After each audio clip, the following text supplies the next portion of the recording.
Cap, বোতলজাত পানি, খাবার স্যালাইন এবং ঠান্ডা পানি, লেবুর শরবত প্রদান করা হচ্ছে।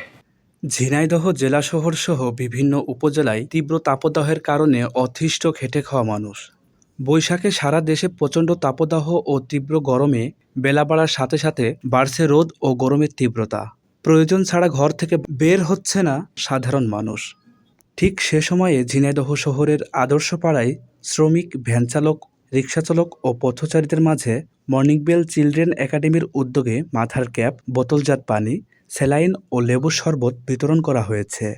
বৃহস্পতিবার সকালে ঝিনাইদহ শহরের আদর্শ পাড়ায় শ্রমিক, ভ্যানচালক, রিকশাচালক ও পথচারীদের মাঝে মাথার ক্যাপ, বোতলজাত পানি, খাবার স্যালাইন ও লেবুর শরবত বিতরণ করা হয়। সে সময় সেখানে উপস্থিত থেকে এসব উপকরণ বিতরণ করেন ঝিনাইদহের স্বনামধন্য শিক্ষা প্রতিষ্ঠান মর্নিং বেল চিলড্রেন একাডেমির পরিচালক শাহিনুর লিটন ও প্রতিষ্ঠানের অন্যান্য শিক্ষক শিক্ষিকাবৃন্দ। আপনারা জানেন যে দেশব্যাপী হিট অ্যালার্ট চলছে। প্রচণ্ড তাপদাহের কারণে বিশেষ করে রিক্সা চালক এবং শ্রমজীবী মানুষ প্রচণ্ড কষ্টে আছে। আমরা মর্নিং বেল চিলড্রেন একাডেমির পক্ষ থেকে এই শ্রমজীবী মানুষের জন্য আজকে দিনব্যাপী এখানে ক্যাপ, মাথার ক্যাপ, বোতলজাত পানি, খাবার স্যালাইন এবং ঠান্ডা লেবুর শরবত প্রদানের ব্যবস্থা করেছি।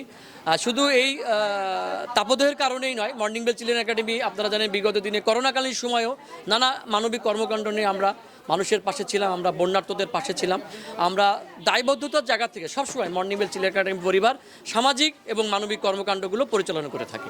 এখানে আপনারা জানেন যে সরকারি প্রজ্ঞাপন অনুযায়ী কিন্তু সমস্ত শিক্ষা প্রতিষ্ঠানে কিন্তু ছুটি, কিন্তু এই যে বিগত 2 দিনের আপনারা জানেন যে হাইকোর্ট থেকে একটি নির্দেশনা নিয়ে এবং মন্ত্রণালয়ের সাথে একটু সমন্বয়হীনতার কারণে গত 2 দিন হয়তো কিছু কিছু স্কুল হয়তো খোলা আছে, তবে আমরা সরকারি নির্দেশনা মেনেই কিন্তু সবসময় কিন্তু আমরা বন্ধ রাখি।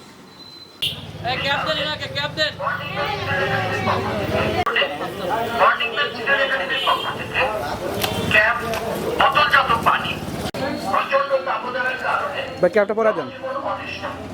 আর এই গরমে সব থেকে বেশি কষ্ট পাচ্ছে রিক্সা চালক ভাইয়েরা, কারণে জনজীবন অনিষ্ট। আর এই গরমে সব থেকে বেশি কষ্ট মর্নিং বেল চিলড্রেন একাডেমির পক্ষ থেকে বোতলজাত পানি,